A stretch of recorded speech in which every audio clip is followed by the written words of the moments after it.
This is Sportscentre. Hey, I'm Marissa Bird on this digital Sportscentre presented by Montana's Barbecue and Bar.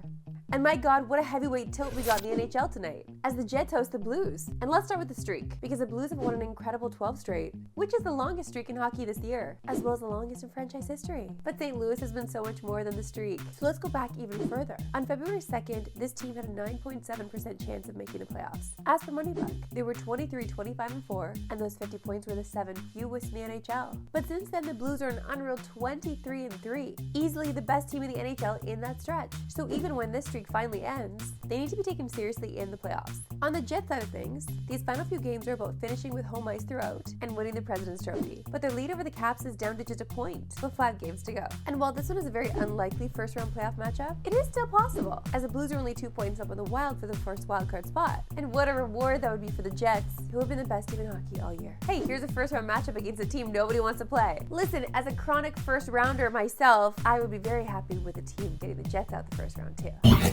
On Sunday, hockey history was made as Alex Ovechkin scored 895, breaking the most unbreakable record in sports history held by the Great One. Where do we even start with this? Well, maybe the beginning, at goal number 1, which was scored back in 2005, the year Connor Bedard was born. If you don't feel old now, you're about to feel just a little older. The number 1 song at that time, Shake It Off by Mariah Carey. The number 1 movie at the time, Flight Plan, starring Jodie Foster. Listen, I'm not gonna lie to you, these aren't very exciting number 1s. What's that? Like, I don't know what I was doing in 2005, but I don't remember any of these.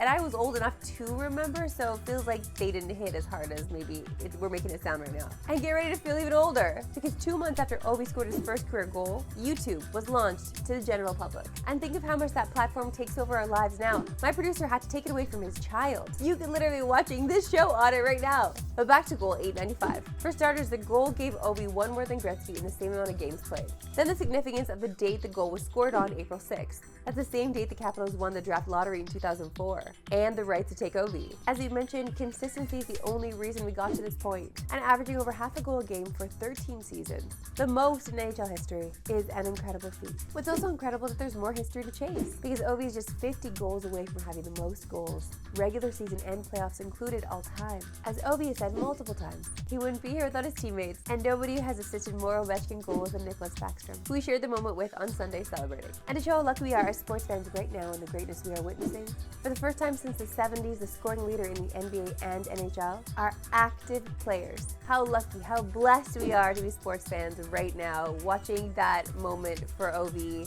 was magical. We didn't get this. We haven't got this. If you're a millennial, you really didn't get to tap into this. So the fact that we get to live in it right now through all of his career is kind of cool. To baseball, and in the middle of the night, the Jays officially signed Vladdy Guerrero Jr., a 14-year deal for $500 million, the biggest deal in franchise history and 3rd largest deal in all of baseball, behind only Shohei Ohtani and Juan Soto. While it's good to lock up your homegrown talent, that's a lot of money for a guy that doesn't really have that much jumping out on the resume. He's a 4-time All-Star and was AL MVP runner-up in 2021, but does that justify $500 million? I mean, Jays fans, get real. I've said it before, but even this past weekend, they got swept. He choked on the last at bat. It's a little high for me, but it's not my money. Well, I might be a little sour on this deal.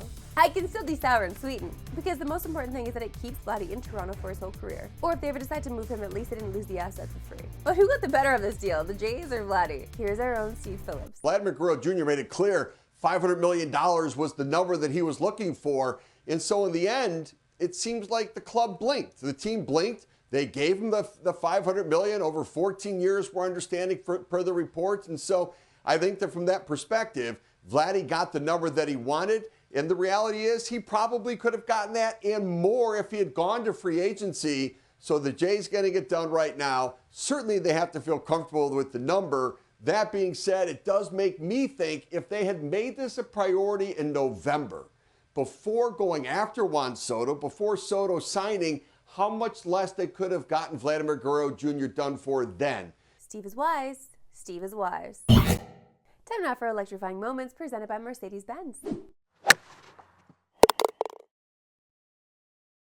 And who better join us than our golf guy, Bob Weeks. Great to see you, Bob. Hi, Marissa. Okay, Bob, it is Masters Week. So that means we're ready for Rory McIlroy to break our hearts and our pools once again. But humor us, Bob. How could this year be different for Rory at Augusta National? Well, this will be Rory's 11th attempt to try to close off the career Grand Slam, and I think everybody would love for him to do that. And I think one of the keys for that to happen is for him to get off to a good start. His first rounds here have never been great. His second rounds haven't even been all that great. But especially on that first round, just to set the momentum for the week. His average finish after the first round on the leaderboard is 28th spot, and he's only broken 70 twice since he's been playing the Masters in the first round. So that is a key for him. I think he comes in here with a little more grit in his game. I think a little more determination than he has in the past few years, and we'll see if that transposes into perhaps a green jacket. As expected, Scottie Scheffler is once again the heavy favorite. He won it last year and has won 2 of the last 3 years. Are we likely looking at another Scottie Scheffler win on Sunday? Well, Scottie Scheffler is still playing well, but I don't think he's quite the guy he was when he came in here a year ago. He has had some frustrating moments on the golf course, and he's actually shown some frustration, which is something you don't normally see from Scottie Scheffler. Some missed putts, a few bad swings here and there, and you see him maybe putting his club down. Of course, he had that month layoff at the start of the year due to a hand injury he got when he broke a glass while he was cutting pasta. The long story there. But obviously he is still the best player in the world on the world ranking. Obviously he knows how to get it done around here. He would like to become one of a very few golfers to win consecutive Masters titles. 5 weeks of pleasure as always. We will chat again tomorrow. Thanks, Marissa. And you can watch the Masters all weekend long on TSN. It begins Thursday morning at 8:30 Eastern, 5:30 Pacific. Time now for Upset Moments presented by Under Armour.